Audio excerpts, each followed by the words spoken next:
오늘의 제목은 성령의 은사, 효율적 섬김을 위한 능력의 도구입니다. 그래서 오늘은 고린도전서 12장과 로마서 12장에 나와 있는 은사들에 대해서 자세하게 하나씩 그 은사들이 어떤 것인지 나누어 보는 시간을 갖겠습니다.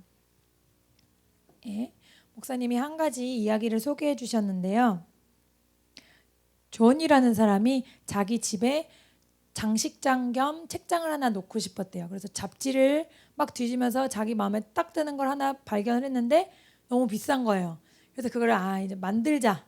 그래서 막 이렇게 수소문했더니 자기 아빠가 좋은 전기톱을 갖고 계시더래요. 전기톱이 있고 또 뭐 이렇게 여러 가지 도구로 하면 할 수 있다고 아빠가 가르쳐 주셔서 하려고 생각을 했더니 또 전기톱을 사용도 안 하던 거를 하려고 생각하니까 좀 부담이 되고 막 먼지도 많을 것 같고 소음도 많을 것 같고 톱밥도 많이 나올 것 같고 또 다칠 것 같기도 하고 여러 가지 걱정을 많이 하다가 결국에는 그거 아시죠? 합판 한 장 대고 벽돌 2개 올리고 그거를 하기로 한 거예요. 그래서 열심히 했는데 이게 조금 위험하다 보니까 그러니까 안정적이지 못하다 보니까 한 3칸 올리고 못 올린 거예요. 그래서 보관하고 싶던 책들을 반 이상 보관을 못 하게 됐대요.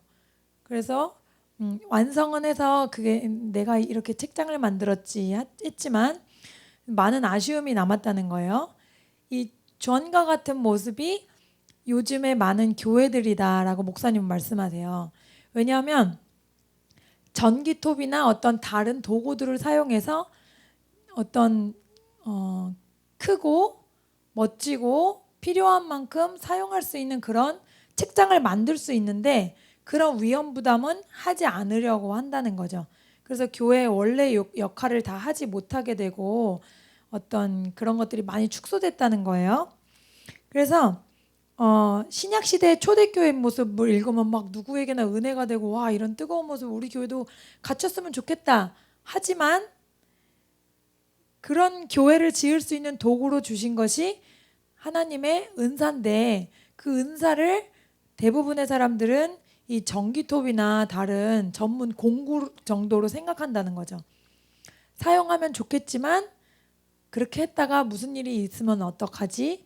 라든지 난 한 번도 안 해봐서 그렇게 못할 것 같아 라든지 여러 가지 두려움과 또 거리끼는 마음 때문에 이 강력한 도구를 교회 부흥에 사용하지 않게 된다는 거예요. 그래서 그렇지만 성경은 효율적인 교회 건축을 위해서 중요한 은사들이 무엇인지 자세하게 말씀하고 계십니다. 오늘 읽은 말씀에서도 그런즉 형제들아 어찌할꼬 너희가 모일 때 각각 찬송시도 있으며 가르치는 말씀도 있으며 계시도 있으며 방언도 있으며 통역함도 있나니 모든 것을 덕을 세우기 위하여 하라. 그래서 이 성경의 이 단락 자체의 제목이 성경에 질서 있는 예배라고 되어 있어요. 그래서 이것이 초대교회의 예배의 모습의 단면이거든요. 그러면 그때는 찬송하는 찬송 시간이 있었고 또 가르치는 목사님의 설교 말씀 시간이 있었고 계시도 있었다는 거죠. 계시는 하나님께서 받은 감동이나 예언 등을 말하는 거예요. 그리고 또 방언이나 통역함도 있었다는 거죠. 예배 시에. 그래서 이 모든 것들이 다 나타났다라는 것을 알 수 있습니다. 영적 은사들이 물론 시끄러울 수 있고 특히 이제 막 은사를 받은 사람들에게는 더욱이 그렇다. 때때로 또 위험할 수 있다. 적절히 사용하지 못하면 사람들이 상처받을 수도 있다라는 것들도 목사님이 얘기하고 계십니다. 그렇지만 가장 중요한 것은 이런 은사가 없었더라면 초대교회는 그렇게 효과적으로 부흥할 수 없었다는 그것이 가장 중요한 사실이라는 거죠. 우리가 그것들을 두려워하기 때문에 잘 모르기 때문에 혹은 내 것이 아니다라고 생각하기 때문에 피해야 할 대상이 전혀 아니다. 해서 하나님께서 우리에게 주신 우리 모두에게 주신 이 은사들에 대해서 자세하게 설명하고 계십니다. 하나씩 나눠볼게요. 영적인 은사는 다양한데요. 구원이 하나님의 선물이고 예수님 자신도 하나님의 선물이고 또 우리 가운데 거하시는 성령의 임재와 능력도 선물이라고 성경에 나와 있습니다. 총괄적으로 보면 우리가 가진 것 또 앞으로 갖게 될 것 중에 그 어떤 것도 하나님의 선물이 아닌 것이 없는데요. 근데 이 은사도 하나님의 선물이라고 하죠. 영어로 gift라고 하잖아요. 선물. 그래서 고린도전서 12장 4절에서 6절에 보면 각각 다른 종류의 은사가 있지만 한 성령으로부터 말미암고 각각 다른 종류의 섬김이 있지만 또 한 성령으로부터 말미암고 각각 다른 종류의 사역이 있지만 한 성령께서 각 사람에게 역사하신다. 이래서 은사와 섬김과 사역이 있는데 크게 그것들을 한 성령께서 주관하고 계신다. 이렇게 설명을 하셨고 그 은사와 섬김과 사역이 구체적으로 이제 나누어집니다. 그래서 먼저 은사는 헬라어로 카리스마라고 하는데 이것은 하나님의 기적을 행하는 능력이란 뜻입니다. 그래서 카리스마는 성령의 초자연적인 역사를 말하며 신유, 기적, 방언, 예언 등을 포함합니다. 사역할 때 필요한 은사입니다. 이 은사를 통해 예수님도 사역을 계속 이어가셨습니다. 병자를 고치시고 귀신을 쫓아내시고 아버지의 뜻을 사람에게 알리셨습니다. 이것이 카리스마입니다. 이렇게 강력한 은사들을 세부적으로 먼저 나누겠습니다.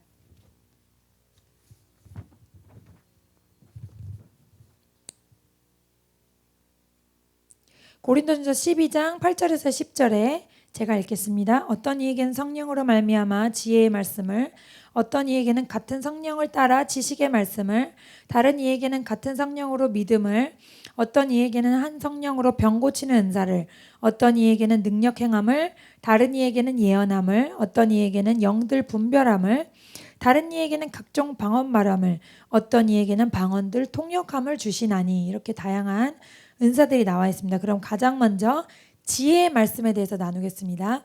지혜의 말씀은 인간의 수준에서 생각할 수 없는 어떤 새로운 문제를 풀 수 있는 그런 돌파구가 생기는 거예요. 대화 중에 보통 이제 목사님들이 많이 사용하시게 되는데요. 상담하실 때 이렇게 성도의 어떤 문제에 대해서 같이 이야기 나누다가 목사님의 생각이 아닌 다른 생각이 와서 탁월하게 어떤 맞아 그렇게 하면 되겠어요. 이렇게 대화가 될 때가 있어요.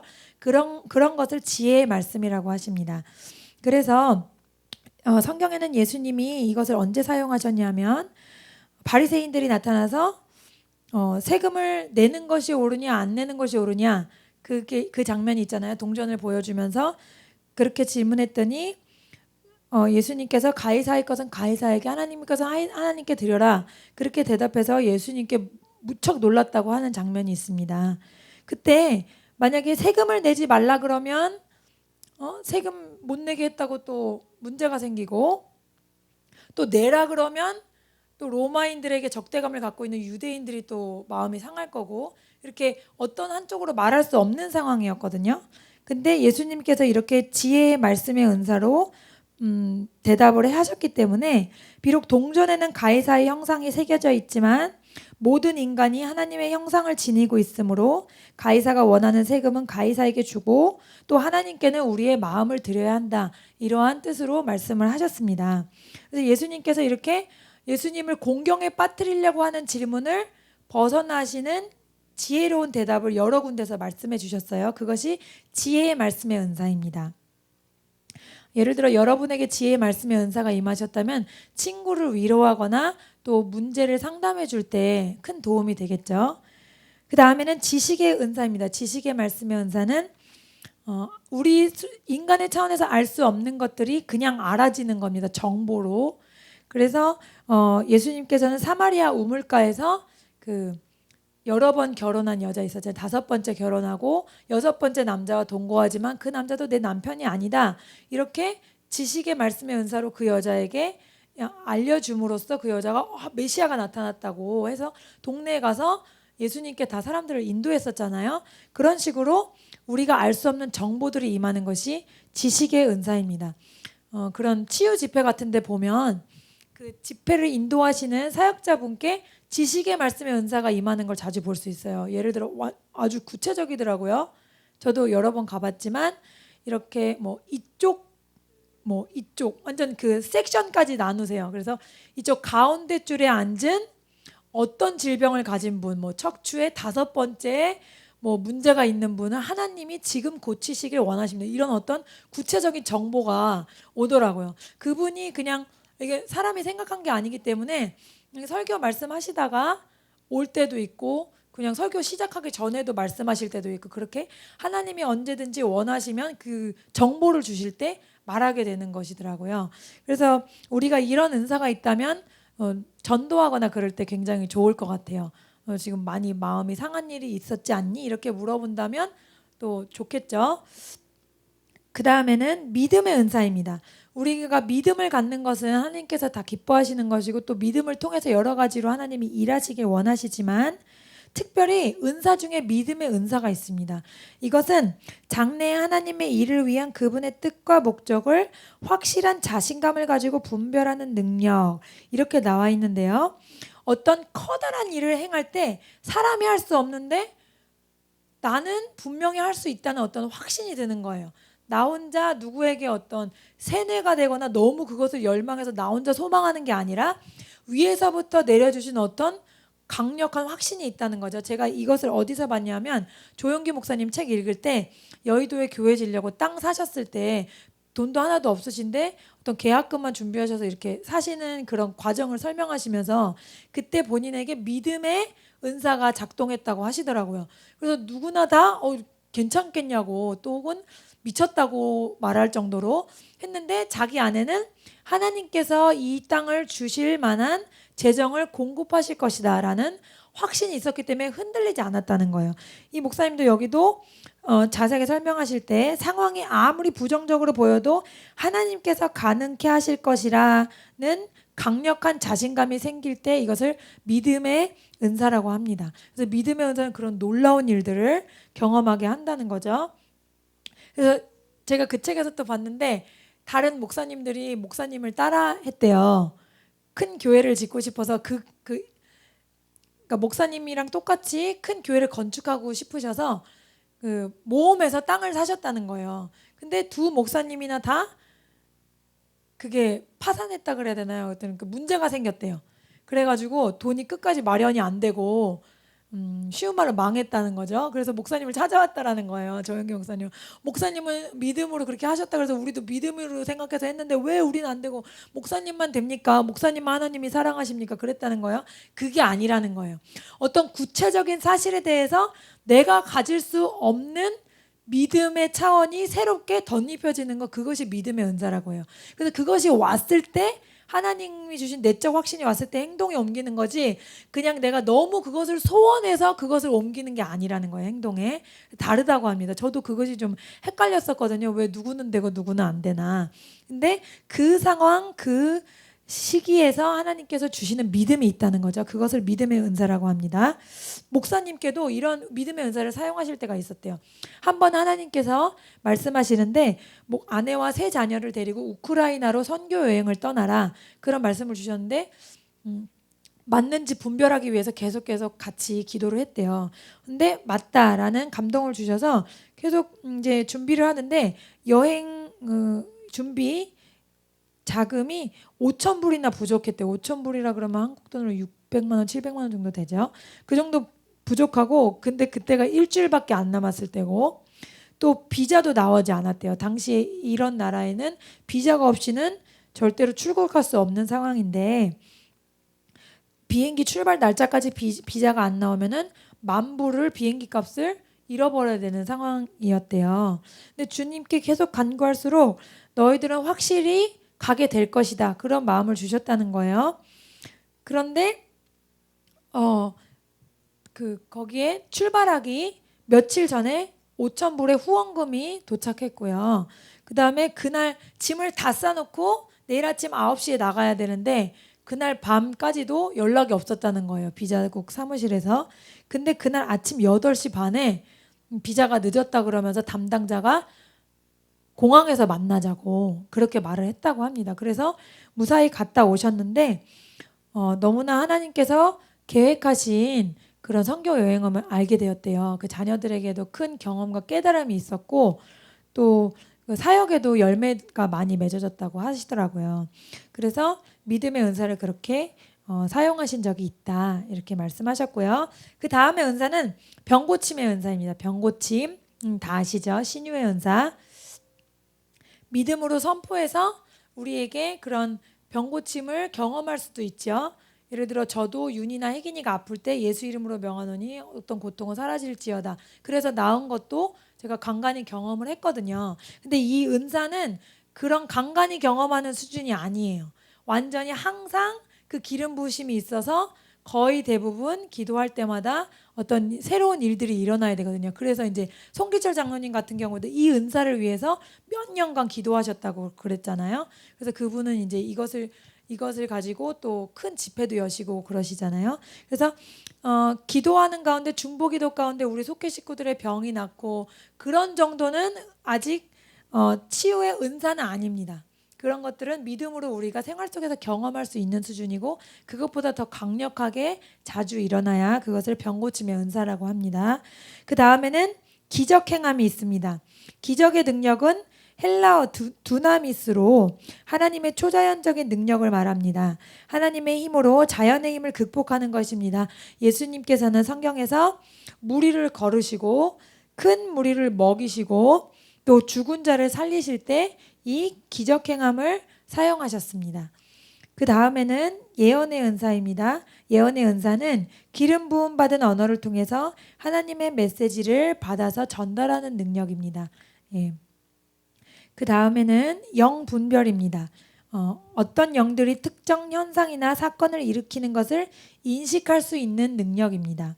그래서 사람을 보지 않고 그 사람의 안에 역사하는 영을 보는 거라고 제가 전에도 한번 말씀드렸죠. 예수님께서도 베드로에게 사탄아 물러가라 라고 말씀하셨어요.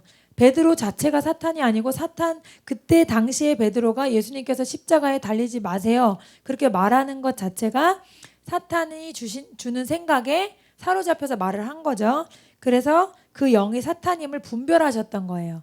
그런 것처럼 우리가 사람들을 대할 때 이 사람이 나에게 하는 말이 성령에 힘입은 건가 아니면 악한 영에 힘입은 건가를 분별할 수 있는 것을 영분별이라고 합니다. 그래서 여러분의 영이 성숙하심에 따라 너무나 필요한 은사 중에 하나예요. 분별을 못하면 자꾸 제가 영적으로 시험당할 수 있거든요. 악한 영에 지배받아서 나한테 공격으로 한 말인데 나는 그거를 영으로 분별하지 못하고 그냥 기분만 나쁘고 화만 나고 상처만 받고 그러면 성장이 늦어질 수 있거든요. 그렇기 때문에 영분별의 은사는 너무나 필요합니다. 제가 존경하는 한 목사님은 전화로 목소리만 들어도 어떤 영으로 이야기하는지 분별할 수 있으시대요. 엄청나죠? 예. 우리에게 모두 그런 능력이 임하기를 축원합니다. 예. 그 다음에는 방언이 있어요. 방언은 우리 모두 원하면 다 받으실 수 있는 언어인데 성령님으로 인해서 배우지 않은 언어를 말하는 능력입니다. 통변은 다른 사람이 방언으로 말하는 것을 통역해서 무슨 내용인지 그 사람에게 전달하는 능력입니다. 한마디씩 통역하기보다는 그 방언을 통해서 전하고자 하는 내용을 전체적으로 해석하게 됩니다. 그래서 저도 통역을 할 때 그냥 단어 하나로 이렇게 바꿔지는 게 아니에요. 영어처럼 뭐 I는 뭐고 U는 뭐고 그렇게 해석되는 게 아니고 그냥 기도를 딱 들으면 그냥 이렇게 알아지더라고요. 저도 그 알아진다는 게 무슨 말인지 한참 동안 몰랐어요. 누가 막 그렇게 알아진다 그럴 때 알아지는 건 뭔가. 근데 하시다 보면 됩니다. 방언하시는 분은 다 통변하실 수 있다고 거의 대부분의 이 은사 사역자분들이 얘기하시거든요. 그러니까 방언으로 기도하시면 다 통변하시고 또 예언도 연결된다고 합니다. 이렇게 9가지 카리스마에 대해서 나누어 봤습니다. 목사님은 또 이 카리스마의 9가지 은사 말고도 동기부여의 은사라고 해서 따로 로마서 12장에 나오는 섬김에 대해서 세부적으로 또 나눠서 설명을 하셨어요. 동기부여의 은사라는 말 자체는 이 목사님이 붙이신 단어인데 이건 뭐냐면 사람의 필요를 채워주는 각각의 접근이 있다는 거예요. 각각 자기 나름의 방식이 있다는 거예요. 예를 들어서 이제 어떤 어린애가 우유를 쏟았어요. 그러면 큰 테이블에서 믿는 사람들이 다 앉아 있어요. 각각의 은사가 다릅니다. 동기부여의 은사가 다르면 예언을 받은 예언이라는 동기부여 은사를 받은 분은 이 어린아이에게 어떻게 하냐면 행동에 주의를 기울이지 않는 것은 나쁘다라고 말하면서 바로 잡아줍니다. 그 다음에 교사, 가르치는 그런 은사를 가진 분은 우유잔을 식탁 끝에 놓지 말고 좀 더 안쪽에 두면 다음부터는 엎지르지 않게 될 거야 라고 가르쳐 줍니다. 그 다음에 베푸는 자는 어린아이에게 얼른 달려가 우유 한 잔을 더 줍니다. 필요를 보면 먼저 채우고자 하는 것이 기본 동기이기 때문입니다. 또 섬기는 자는 쏟아진 우유를 걸레로 닦아줍니다. 긍휼히 여기는 자는 어린아이를 안고 위로하면서 쏟아진 우유 때문에 맘상하지 않도록 합니다. 이렇게 각각의 도와주는 역할이 다르듯이 우리도 성령님 안에 거하면 내주하시는 이것은 능력 행하시는 성령님에 의해서인 것이 아니고 내주하시는 성령님에 의해서 일하십니다. 이렇게 여러 가지로 섬길 수 있다는 거죠. 다시 한번 정리를 하면 이 상황 속에서 예언은 주어진 상황에서 하나님의 마음과 생각을 알려줘서 잘못을 정정하기 바라는 그런 소원입니다. 그 다음에 섬김은 상대방의 현실적 필요를 채워주기 위해서 시간과 노력을 실제로 투자하는 섬김. 그리고 가르침은 아까 교사가 그렇게 했듯이 상대방에게 깨달음과 방향을 주기 위해서 진리를 전달하고픈 소원입니다. 권면은 하나님과 동행하는 데 용기를 주고 동기부여를 주고 싶은 소원입니다. 베품은 타인의 필요를 보고 희생적으로 베풀고자 하는 소원이고, 인도는 하나님의 비전을 성취하기 위해 여러 사람의 노력을 잘 조화시키고자 하는 소원이며, 마지막으로 긍휼은 상처받고 아픈 사람에게 예수님의 사랑을 전하고픈 소원입니다. 그래서 이 6가지거든요. 이것 중에 예수님을 왕과 구세주로 섬기고 나면 내 안에 이런 것 중에 적어도 하나는 하고 싶은 욕구가 생긴다는 거죠. 그것이 성령님이 나에게 주신 영적인 욕구인데 그것에 순종해서 사람들을 섬기다 보면은 이제 다른 은사들로 발전되고 성숙된다는 거예요. 그래서 내주하시는 성령님께 순종함으로 나타나는 은사들입니다. 이것을 동기부여의 은사라고 하셨습니다. 개인적으로 저는 이거를 보면서 베품이나 섬김, 이것이 우리 막내 동생 신현정 집사님한테 있는 것 같아요. 저는 몰랐는데 우리 각각 다 이제 재능도 다르고 다 다르잖아요. 자매라도. 근데 나중에 들은 얘기인데 대학 때 과외를 이제 하고 그러면 그냥 가난한 학비 못 낸다는 누가 친구 소식을 들으면은 그냥 뭐 100만 원이고 50만 원이고 실제로 돈을 줬대요. 저는 저 살기 바빠서 그렇게 생각을 못 했거든요. 한편으로는 넌 나보다 살기가 좋았구나 생각하기도 하지만 한편으로는 나는 그런 돈이 있어도 그렇게 했을까 생각이 들더라고요. 그것이 뭐냐면 제가 보기엔 제 동생에게는 섬김, 상대방의 현실적 필요를 채워주기 위해서 실제적으로 무엇을 하는 거, 그리고 베품, 타인의 필요를 보고 희생적으로 베풀고자 하는 소원이 굉장히 커요. 그래서 어릴 때도 보면은 뭐 이렇게 다리 다친 새 있잖아요. 그런 동물을 너무 사랑해서 다리 다친 새 다 데리고 와요. 또 토끼도 또 돌봐줘야 되고 병아리 돌봐줘야 되고 좀 많이 힘들었습니다. 어릴 때. 이것이 뭐냐면 섬김과 베품의 은사로 인해서 이렇게 올라오는 거죠. 성령님께서 역사하시는 거죠. 여러분들도 이 섬김, 가르침, 권면, 베품, 인도, 긍휼 중에 나는 어떤 마음 쪽으로 기우나 한번 기도하면서 생각해 보시면 좋을 것 같아요. 지금은 빨리 지나가지만 나중에 시간 있으실 때 로마서 12장 6절에서 8절을 한번 묵상해 보시면 되겠습니다. 예, 이렇게 해서 동기부여의 은사와 능력 행하는 은사인 카리스마의 9가지를 함께 나눠봤습니다.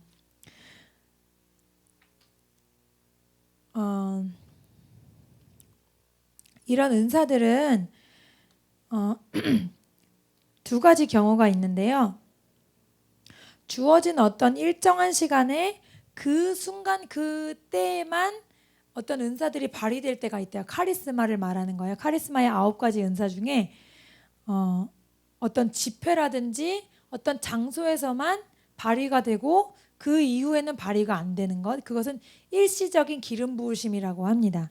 그런데 계속해서 예수님 안에 성장해 나가고 성령님의 인도하심에 순종하다 보면 그 기름 부으심이 한 가지나 두 가지 정도로 강하게 나타나고 드러나게 된다는 거죠. 그것이 자기에게 주시는 카리스마라는 거예요. 9가지 은사 중에 어떤 것인지, 그것이 계속해서 순종하는 그릇에게 한 가지 사역으로 또 혹은 두 가지로 그 이상으로 계속 나타난다고 합니다.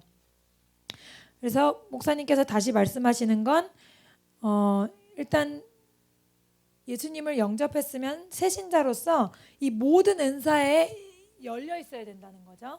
하나님은 어떤 은사를 주실지 모르기 때문에 일단 마음을 열고 모든 믿는 자에게 주시겠다고 약속했고, 또 바울도 더 큰 은사를 사모하라고 했기 때문에 여러분께서 마음을 열고 나는 어떤 은사를 하나님께서 주셨을까, 일단 동기부여의 은사부터 시작해서 그다음 카리스마의 9가지 중에 나에게는 하나님 어떤 것을 주실 건지, 혹은 여러분이 또 더 사모하면서 그냥 구체적으로 이걸 주세요 이렇게 기도해도 될 것 같아요. 송기철 장로님처럼. 저는 일단 입을 크게 열라 그랬기 때문에 주시든 안 주시든 다 얘기하고 있습니다. 9가지 다 주세요. 그냥 그거를 그냥 제 마음의 소원으로 매일 기도하고 있는데 하나님께서 어떤 걸 주실지 모르겠어요. 그리고 이제 지도자 은사라고 해서 에베소서 4장에 사도와 예언자, 복음 전도자, 목사와 교사 이렇게 또 5가지로 나누는 부분이 있습니다. 이것은 일반 성도의 나눔이 아니고 지도자, 교회의 목사님이나 선교사님이나 이런 분들, 교회 지도자로서 세움받는 분들이 조금씩 역할과 부르심이 다르다는 것을 나누고 있는 부분입니다. 그래서 하나씩 살펴보면요, 사도는 모든 은사가 효과적으로 운용되도록 교회의 질서를 세우는 기름 부음이 있으십니다.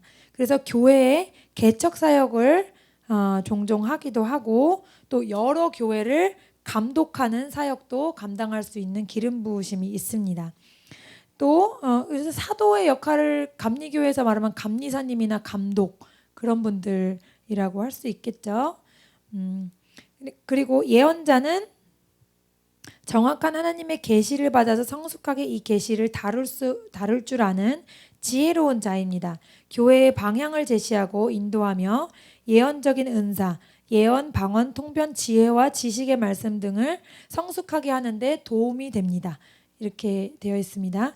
그래서 제가 존경하는 그 여자 목사님, 신디 제이콥스 목사님은 제 생각에는 예언자 쪽이신 것 같아요. 왜냐하면 설교하다가도 이렇게 감동을 받는다고, 하나님께서 주시는 계시를 받는다고 이렇게 조용히 묵상하실 때도 있고 그렇거든요. 그래서 하나님께서 주시는 어떤 예언적인 은사를 통해서 교회와 성도들에게 방향을 제시하는 것, 그것이 예언자의 역할입니다. 그 다음 복음 전도자는 많은 사람을 주님께로 인도할 뿐 아니라 그들을 격려하고 훈련시켜서 또 다른 사람들을 주님께로 인도하게 합니다. 신유와 믿음, 기적 같은 능력 은사를 교회 안에 새로 세우기도 합니다. 이렇게 되어 있습니다. 복음 전도자는 쉽게 생각하시면 부흥사라고 생각하시면 돼요.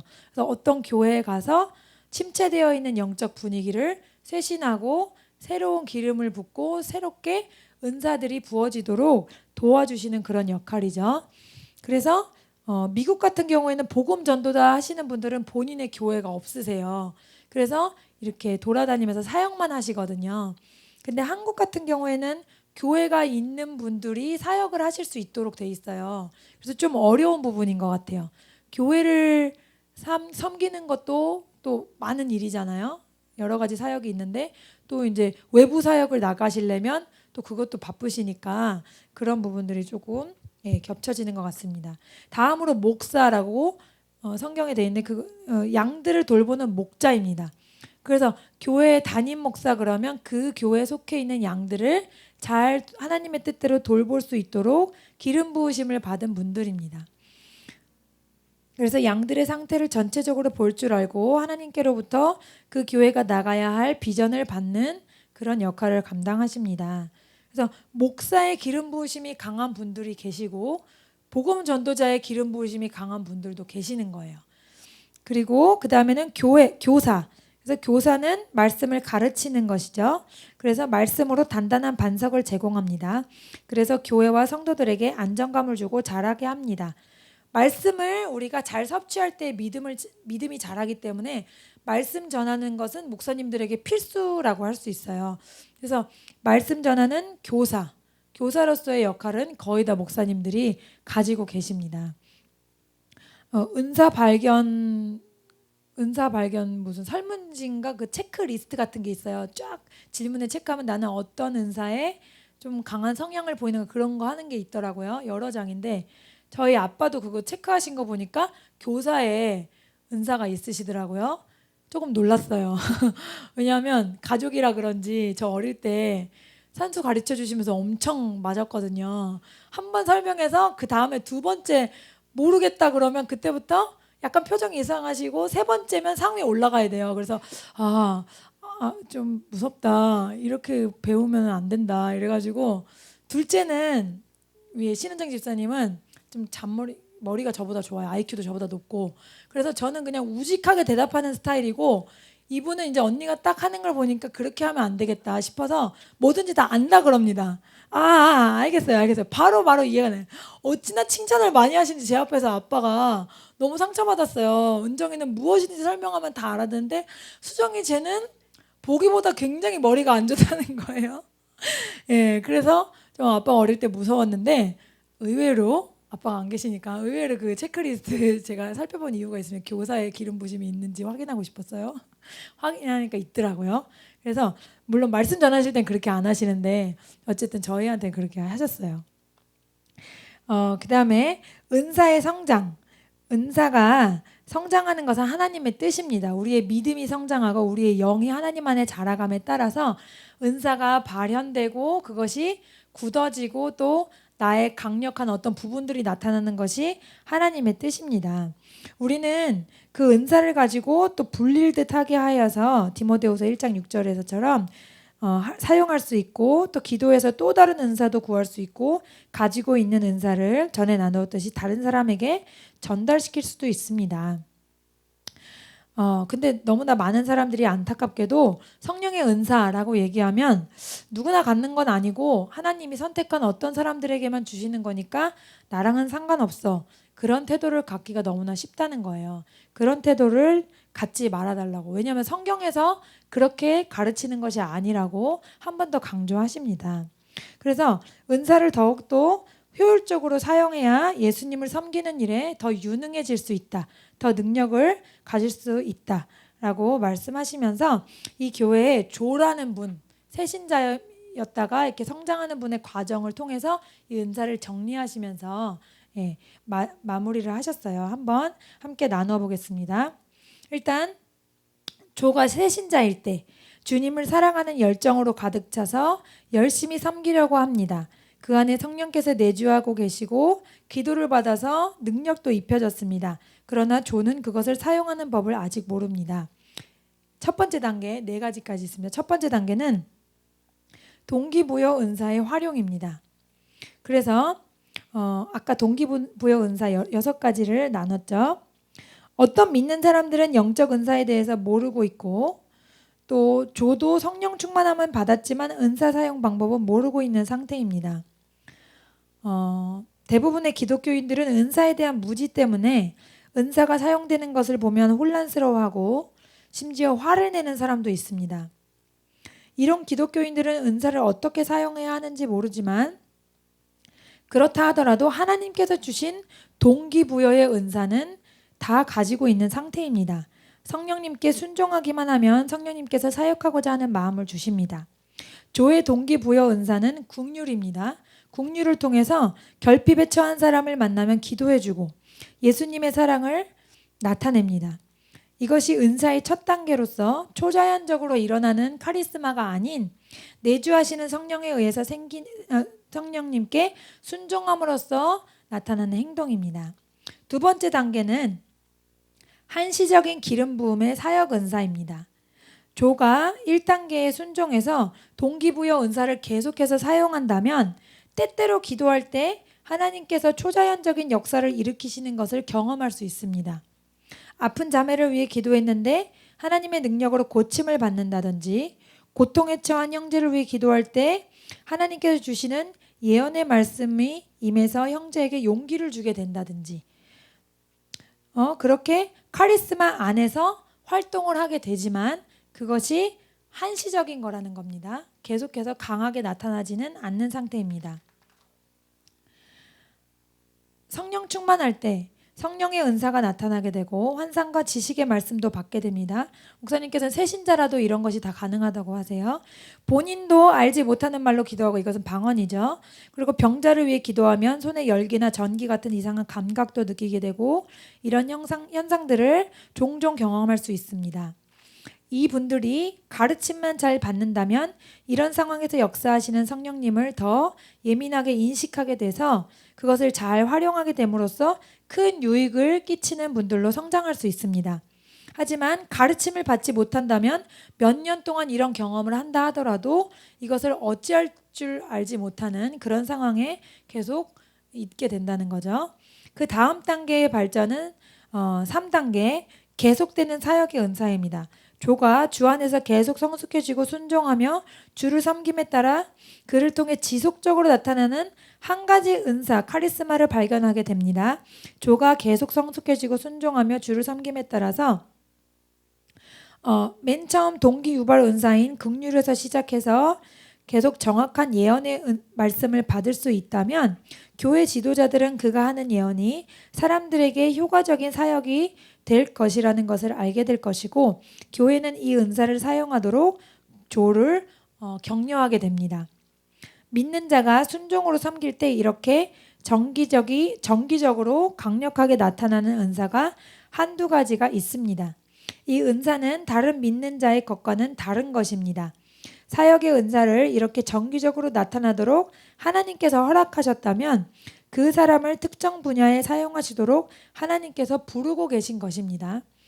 이것이 개발되고 있을 때 인내하는 것이 중요합니다. 교회 지도자들의 가르침에 순복하고 적절한 시기에 사역할 수 있도록 준비해야 합니다. 어떤 은사가 나타났다 그래서 갑자기 달라지는 게 아니라는 거죠. 그것을 계속 순종하고 교회 안에 지도자들의 가르침에 따라서 기다리고 훈련해야 된다는 거죠. 과거에 은사에 대한 안 좋은 이미지들이 있었던 이유 중에 하나는 이렇게 은사를 받은 분들이 갑자기 교회 밖에서 활동을 하시게 되는 거예요. 목사님 모르게. 이 목사님도 마지막에 꼭 말씀하십니다. 하나님은 질서의 하나님이시다. 그래서 낮 다음에 밤이 있고, 그리고 또 봄, 여름, 가을, 겨울 순서대로 움직이잖아요. 그렇기 때문에 하나님께서 이 질서를 어기는 것을 굉장히 싫어하신다는 거죠. 정말로 그 사람이 은사를 받았는데 하나님 안에 있는 사람이라면 목사님의 허락과 교훈 아래 움직여야 된다는 거예요. 그런 모임을 한다 하더라도. 그런데 전통적으로 제가 경험해 본 바에 의하면 어떤 분이 은사를 강하게 받았다 그러면 갑자기 그분이 어떤 가정교회를 하신다거나 따로 어떤 목사님 몰래 모이는 모임을 만드셔서 교회가 흩어지게 되고 분리되는 그런 안 좋은 결과들이 있더라고요. 그래서 하나님이 은사를 주신 이유가 앞에서도 나눴지만 목사가 되라고 은사를 주시는 게 아니에요. 우리 성도들에게 다 은사를 주셨거든요. 그럼 다 목사가 돼야 되나요? 그게 아니잖아요. 각양 은사로 누구는 손이 되고 누구는 발이 되고 누구는 코가 되고 누구는 입이 돼서 한 몸을, 그리스도의 몸을 이루라고 하셨잖아요. 그렇기 때문에 각 은사가 다 필요한 것이지 그 은사가 강하게 없었던 게 발견됐다고 해서 내가 갑자기 목사님보다 더 높아지고, 그게 아니라는 거죠. 그 질서를 하나님이 꼭 중요하게 생각하신다는 것을 잊지 말라고 하십니다. 그래서 이렇게 계속 성숙하고 교회의 권위에 순종하고 기다린다면 네 번째, 마지막으로 사역자로 일할 수 있게 됩니다. 그래서 하나님께서 새로운 권위를 주실 때가 옵니다. 예언이 더 정확해지고 더 어떤 무게를 갖게 되고 새로운 단계의 분별력이 생기게 되면 하나님께서 그 사람을 높이시고 그의 성숙함과 은사로서 더 큰 일들을, 많은 사람을 섬기는 일들을 하도록 하나님께서 인도하시고 교회 전체와 또 다른 교회까지 유익을 끼칠 수 있도록 하신다는 거죠. 이 단계에 이르기까지 계속해서 순종하고 교회 안에서 신앙생활에 자신 안에 영의 성숙과 그 성장을 위해서 계속해서 훈련을 받아야 된다는 겁니다. 예. 그래서 그 예언자라고 적어도 불릴 수 있는 분들은 그런 것까지 하시잖아요. 뭐 이렇게 뭐 큰 홍수가 올 거니까 준비하자라든지 국가를 위한 예언. 미국에도 유명한 분들 몇 분 계시는데 어떤 화재가 날 거를 예언하신 분, 그런 분들 제가 간증을 통해서 몇 가지 접해본 적이 있거든요. 그렇기 때문에 이 마지막 단계에 이르면 그런 어떤 더 무게감 있고 더 책임을 질 수 있는 그런 예언을 하게 된다는 거죠. 그래서 마지막으로 이런 은사가 개발되고 성장하는 것이 하나님의 뜻이라는 것을 다시 한번 강조하시면서 많은 교회들이 이러한 은사가 개발되고 성장될 수 있는 환경을 제공하지 못한다라는 안타까운 점들을 얘기해 주셨어요. 성령 충만 받은 사람이 금세 탁월하게 은사를 사용할 수 있는 경우는 거의 없다고 하세요. 그렇기 때문에 성장하는 데는 시간이 필요하고 은사를 사용하면서 실수를 하기도 합니다. 은사를 성숙하게 사용할 줄 아는 사람을 기르기 위해서는 정원의 나무를 돌보듯이 관심을 기울여야 합니다. 또한 배척당할 수 있다는 두려움 없이 은사를 사용할 기회가 주어져야 합니다. 만약 잘못한다거나 해를 끼치는 방법으로 사역하면 부드럽게 고쳐주고 다시 할 수 있도록 용기를 주어야 합니다. 불행하게도 많은 교회들이 은사를 성숙하게 사용하도록 성장할 만한 좋은 환경을 제공하지 못하고 있습니다. 고린도인들에게서 보낸 첫 번째 편지에서 바울은 신약시대의 교회의 모습을 보여주고 있습니다. 이것은 오늘 우리가 읽은 본문입니다. 그런즉 형제들아 어찌할꼬 너희가 모일 때에 각각 찬송시도 있으며 가르치는 말씀도 있으며 계시도 있으며 방언도 있으며 통역함도 있나니 모든 것은 덕을 세우기 위하여 하라. 만일 누가 방언으로 말하거든 두 사람이나 많아야 세 사람이 차례를 기다려야 하고 한 사람이 통역할 것이요 만일 통역하는 자가 없으면 교회에서 잠잠하고 자기와 및 하나님께 말할 것이요 예언하는 자는 둘이나 셋이나 말하고 다른 이들은 분변할 것이요 만일 곁에 앉은 다른 이에게 계시가 있거든 먼저 하던 자는 잠잠할지니라. 너희는 다 모든 사람으로 배우게 하고 모든 사람으로 권면을 받게 하기 위하여 하나씩 하나씩 예언할 수 있느니라. 이 오늘 읽은 말씀에서 나타나듯이 초대교인들은 기쁜 찬송과 찬양으로 모임을 시작해서 성령님을 초청해서 은사를 부어주시길 기도했고 자유롭게 성령님께 반응을 했습니다.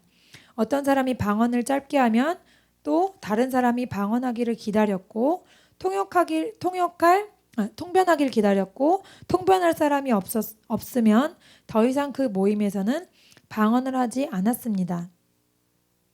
여기서 말하는 통변할 사람이 없으면 방언을 하지 말라는 말씀은 공개적인 예배에서 하는 방언을 말씀하시는 거예요. 어떤 분은 이 구절 때문에 방언하지 말라라는 해석을 하시거든요. 각 성도가 방언하지 말라는 말이 아니라 공개적인 예배에서 방언으로 혼자서 기도하지 말라는 거예요. 통성 기도는 괜찮은데 혼자서 나와서 이렇게 말씀 가르치시듯이 제가 여기 나와서 혼자서 아무도 못 알아듣는데 방언을 혼자 하고 있으면 이상하잖아요. 그렇게 하지 말라는 거죠. 하나님의 계시를 받은 사람은 자유롭게 그것을 나누었고 다른 이들에 의해서 하나님의 말씀을 어떤 이가 예언을 하면 다른 사람들은 분변했고 또 다른 이들에 의해서 하나님의 말씀으로 확인되면 아멘으로 화답했습니다. 사역은 질서 있게 진행되어야 합니다. 경배하는 사람들은 곁에 앉은 다른 이들에게 방해를 주어서는 안 됩니다. 환상이나 지식의 말씀이 임하면 해석을 위해서 기도해야 합니다. 누군가 아프면 사람들이 모여 손을 얹고 치유를 위해 기도했고 기도 제목이 있는 사람이 있으면 하나님께서 역사하시도록 사람들이 함께 기도한 것을 알 수 있습니다. 예, 이렇게 오늘은